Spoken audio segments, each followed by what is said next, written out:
Hello मेरे प्यारे बच्चों, बोलो कैसे हो आप, क्या हाल चाल है और एग्जाम की कितनी प्रिपरेशन हो चुकी है।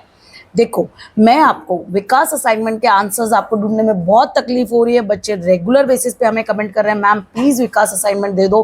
11वीं का विकास असाइनमेंट कोई नहीं करवा रहा है। तो देखो, आपको जो प्रॉब्लम हो रही है वो सब स्टूडेंट्स को हो रही होगी गुजरात लेवल पे। तो आप प्लीज एक काम करो कि इस वीडियो को यानी इस चैनल को आप अपने दोस्तों को शेयर कर दो कि इस पर आपको 11th स्टैंडर्ड के विकास असाइनमेंट के सॉल्यूशन मिल जाएंगे। हम आपकी मदद कर रहे हैं, आप दूसरों की मदद करो, क्योंकि जितना दूसरों की हेल्प करोगे आपका भी एग्जाम में भला होगा। एक और चीज, अभी हम क्या करेंगे ये बताओ। देखो, अकाउंट्स का पूरा विकास असाइनमेंट मैं आपको करवा चुकी हूँ, अकाउंट्स का आप जाके देख सकते हैं। इवन मैंने क्लब करवा के सेक्शन सी एक साथ, पूरा सेक्शन सी हर चैप्टर का एक साथ, सेक्शन डी पूरा हर चैप्टर का एक साथ, ई एक साथ, एफ एक साथ, सब कुछ एक साथ भी रखवा दिया ताकि आपको ढूंढने में ज्यादा तकलीफ ना हो। अभी स्टैटिस्टिक्स का हम टुकड़े टुकड़े में कर रहे हैं, तो हम सेक्शन सी का चैप्टर 8 तक कंप्लीट कर चुके थे और डी का चैप्टर 8 कंप्लीट कर चुके हैं। सेक्शन सी का अभी हमारा चैप्टर 9 खाली बाकी है और फिर हमारा सेक्शन सी कंप्लीट हो जाएगा। तो चलो इस वीडियो में हम कवर करेंगे सेक्शन सी का चैप्टर नंबर 9। तो विदाउट वेस्टिंग टाइम आ जाओ मेरे साथ, कहां पर, let's go to on our screen पर। दूसरों के साथ शेयर करना मत भूलना। तो चलो फटाफट आ जाते हैं स्क्रीन पर। चलो हम कर रहे हैं सेक्शन सी का चैप्टर नंबर 9, ये सेक्शन सी है, ठीक है। चलो, तो ये कौन सा है, ये वाला फर्स्ट क्वेश्चन पढ़ते हैं। For a GP a is equal to 2 और r is equal to 3, then find the sum of first 4 number. तो देखो बच्चों, पहले मैं आपको बता दूं कि जैसे जब आपको जीपी वाला चैप्टर दे रखा है, तो जैसे आपका ये है 2, 4, फॉर एन एग्जाम्पल मैं आपको बता रही हूँ 8 एंड 10, ऐसे अगर नहीं 8 एंड 16 आएगा ना, 8 टू 16। तो ये आपका होता है हमेशा फर्स्ट जो होता है वो होता है जीपी में जब चल रहे होते हैं, तो जो फर्स्ट आपका टर्म होता है वो होता है ए, उसको डिनोट करते हैं ए। और इसको आप बोल सकते हो T1, ये कहलाता है T2, ये कहलाता है T3, ये कहलाता है T4। टी यानी है टर्म फर्स्ट, टर्म टू, और जो फर्स्ट टर्म होती है वो ए, उसको आप ए बोलते हो। और इन दोनों के बीच में जो रिलेशनशिप होता है मल्टीप्लिकेशन का वो कहलाता है आर। तो देखो 2 2 ज़ा 4, 4 2 ज़ा 8, 8 2 ज़ा 16, तो यहाँ पे आर क्या हो जाएगा, इज इक्वल टू 2। तो ये मैंने आपको बेसिक नॉलेज दी चैप्टर की, और ए इज इक्वल टू हो जाएगा 2। अब एक और चीज़ मैं आपको बता दूँ, यहाँ पे अगर टर्म निकालनी है आपको कोई नंबर की, जैसे टी यानी टर्म, एन यानी एनथ मतलब कौन से नंबर की, जैसे T6 निकालना है तो मैं लिखूँगी T6, T7 निकालना है तो मैं लिखूँगी T7, ठीक है। तो ये जो होता है उसको बोलते हैं Tn। अब Tn का फॉर्मूला क्या होता है आपका, Tn का फॉर्मूला होता है ए आर की पावर n-1, ओके।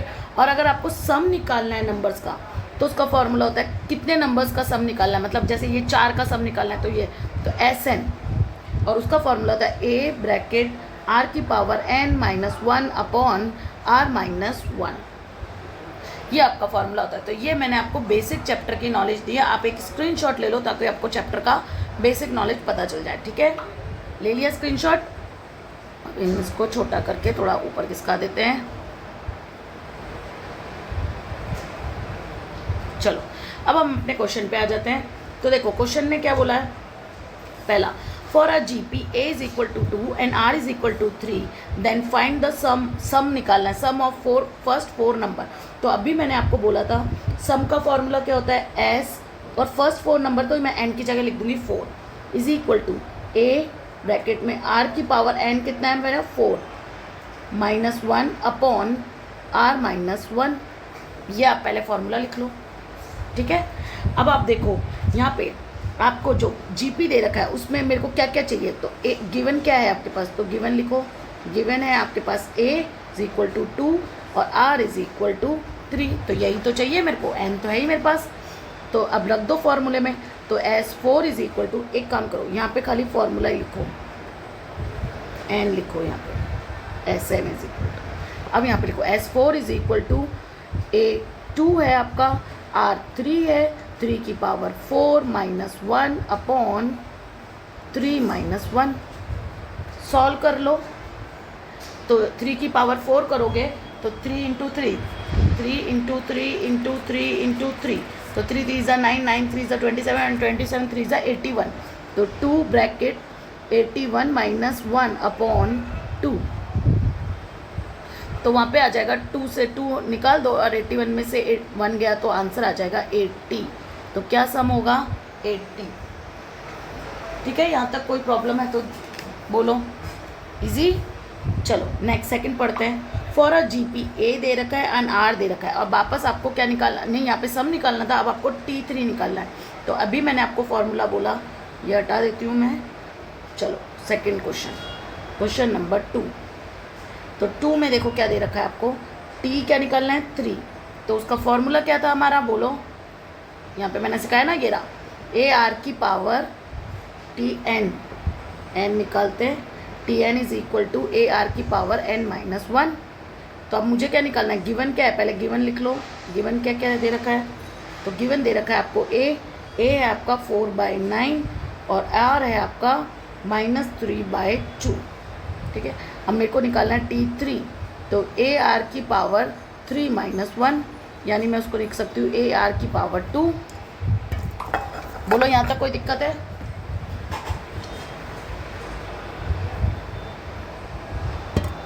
ओके आगे चलो।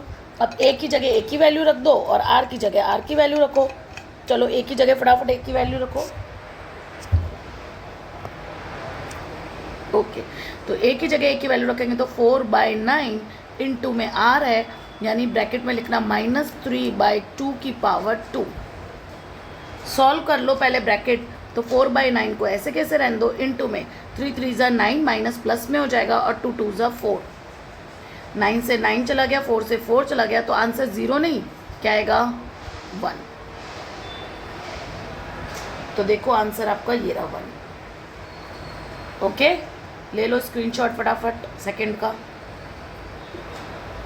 मैं 1 मिनट आंसर वहीं लिखती हूँ ताकि मेरी जगह ज़्यादा यूटिलाइज ना हो। Is equal to 1, this is your answer.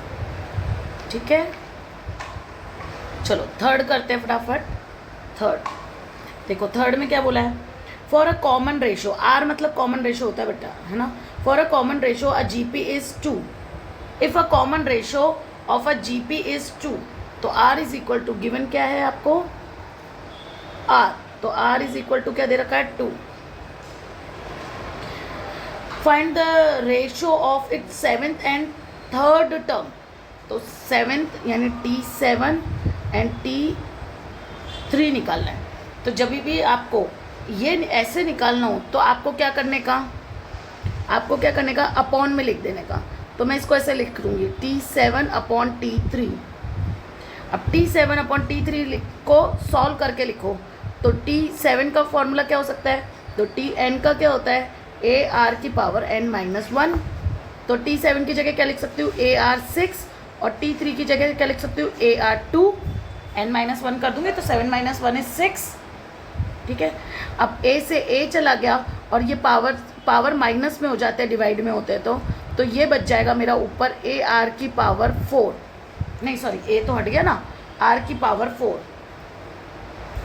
Are की power 4।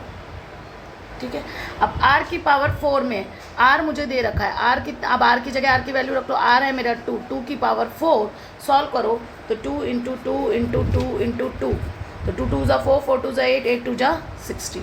So your answer is 16। तो देखो फटाफट आंसर 16 ये। ठीक है, तो जब भी ऐसा दे रखा तो अपॉन में लिख लेने का। नंबर 4, क्वेश्चन नंबर 4 में क्या क्या दे रखा है देखो, आपको दे रखा है, गिवन लिख लो। अच्छा, T1 का जो स्क्वायर होता है वो T2 के बराबर होता है और T3 इज इक्वल टू दे रखा है 64। अब T1 जो है वो मेरा क्या कहलाता है, ये तो आपको पता है। T1 को A बोलती हूँ, T2 को मैं AR बोलूँगी और T3 को मैं AR की पावर n-1 बोलती हूँ, ये आपको पता है। ठीक है, तो AR2 बोल दूँ या तो इज इक्वल टू AR2 भी बोल सकते हो आप। ओके, अब T1 जो है देखो मेरा ध्यान से, T1 जो है स्क्वायर इज इक्वल टू किसके बराबर है, T2 के बराबर है, ये मैंने लिखा। तो अब मैं T1 की जगह क्या लिख सकती हूँ, T1 की जगह A का स्क्वायर लिख सकती हूँ, क्योंकि T1 को मैंने क्या बोला, ये T1 को क्या बोला, A बोला, तो A का स्क्वायर। और T2 को क्या लिख सकती हूँ मैं, AR। ठीक है, अब एक ए से इसको इधर, एक ए को इधर भेज दो तो डिवाइड में आएगा, तो इसमें से एक ए से एक ए कट गया, तो ए इज इक्वल टू क्या बन गया, आर बन गया। ये इक्वेशन बन गई मेरी, therefore a is equal to r. अब T3 क्या दे रखा था आपको, ए आर स्क्वायर, ठीक है।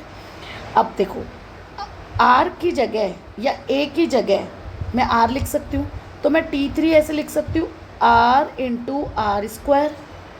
तो T3 मेरा क्या हो गया, आर क्यूब। अब T3 दे कितना रखा था, 64। अब किसकी पावर मैं क्यूब रखूँ कि आंसर 64 आए, तो पहले 3 की करके देखो, 3 इंटू 3 इंटू 3 तो 27 ही आ रहा है। 4 की करके देखो, 4 इंटू 4 इंटू 4 तो आ गया 64। तो R इज इक्वल टू क्या हो गया मेरा, therefore R is equal to 4। यानी किसकी पावर मैं क्यूब रखूं कि आंसर 64 आए, तो 4 की पावर अगर क्यूब रखती हूँ तो आंसर क्या आता है, 64। तो R इज इक्वल टू क्या आ गया मेरा, 4। अब रख दो आप कहीं पे भी, तो देखो पहली टर्म क्या आ जाएगी मेरी, तो R और A बराबर था, तो therefore R is equal to A is equal to 4। तो T1 क्या हो गया मेरा, 4, ठीक है। T2 क्या हो जाएगा मेरा, T2 क्या हो जाएगा, AR तो हो जाएगा 4 इंटू 4, तो 4 4 ज़ा 16, और T3 तो आपको दे ही रखा है 64। तो आ गया सीक्वेंस। तो GP क्या हो जाएगा, GP लिखना मत भूलना, तो GP क्या हो जाएगा, 4 16 64 और डैश डैश डैश करके छोड़ देना, बस इतना ही पूछा था, ठीक है। यहाँ पे भी लाइन लो, समझ में आया। 4 थोड़ा सा टफ है, ध्यान से करना, ले लो स्क्रीनशॉट। नहीं समझ में आया तो एक बार और ध्यान से सुनो, समझ में आएगा। चलो लास्ट क्वेश्चन, ले लिया स्क्रीनशॉट। 5th,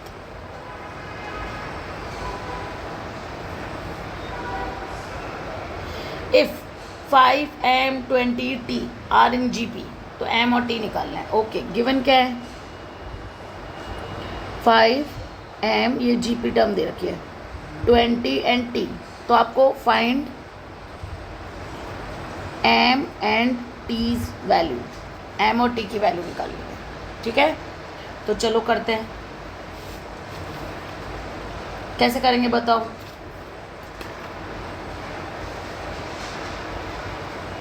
तो देखो मैं ये मेरा a क्या है, a इज इक्वल टू क्या दे रखा है, 5। अब r नहीं है मेरे पास, है ना, तो m को क्या लिख सकती हूँ मैं, m इज इक्वल टू लिख सकती हूँ AR। ओके, 20 को क्या लिख सकती हूँ मैं, 20 को AR स्क्वायर, ये लिखूँगी, ठीक है। तो आप देखो ध्यान से, अब मेरे पास क्या है, a है, तो यहाँ पे 20 लिखा, a की जगह a की वैल्यू लिख दी, और r स्क्वायर मल्टीप्लाई में इधर फेंको, तो r स्क्वायर को इधर छोड़ दो, 20 डिवाइडेड बाय 5, तो 5 4 ज़ा 20, तो r square is equal to क्या हो गया मेरा, 4 ज़ा 20, तो r क्या हो गया, रूट कर दो 4 का, तो आएगा आंसर 2। तो r क्या आ गया मेरा, 2। बस यही तो चाहिए था, a है r है, तो आप m क्या बोला, AR, तो m is equal to AR, तो a कितना है मेरा 5 और r कितना है 2, तो आ गया 10, 5 2 ज़ा 10, और t क्या है मेरा, 4 टर्म है, तो AR क्यूब, तो a कितना है मेरा 5, r कितना है मेरा 2 की पावर 3, तो 2 इंटू 2 इंटू 2 तो आपका आएगा 8, तो 5 इंटू 8, तो 5 8 ज़ा 40, हो गया सॉल्व। m और t चाहिए थे आपको, ओके। ले लो स्क्रीनशॉट फटाफट, लो ले लो, डन, समझ में आया। उसको सॉर्ट आउट करते जाओ जब तक नहीं निकले, ऑटोमेटिक सॉल्व हो जाएगा, अपना आप एक सॉल्यूशन पे पहुंच जाएंगे, डन। तो ये हो गए आपके चैप्टर सेक्शन सी का चैप्टर नंबर 9, जो बहुत ही ईजी है, ओके। अब सेक्शन सी के मैंने ज़्यादातर आपको सब कवर अप करवा दिए, एक ये मैंने छोड़ा है 7 चैप्टर, आप बोलोगे तो मैं 7 चैप्टर इसी में करवा दूँ, अलग से वीडियो बना देती हूँ, ठीक है। इसके बाद वाले वीडियो में मैं 7 चैप्टर करवा देती हूँ, बहुत ईजी है, 5 मिनट का वीडियो होगा, देखना भूलना मत, ठीक है, क्योंकि एग्ज़ाम में आएगा तो सीधे बैठे बैठाए मार्क्स मिल जाएंगे आपको। चलो मिलते हैं नेक्स्ट वीडियो में, गुड बाय।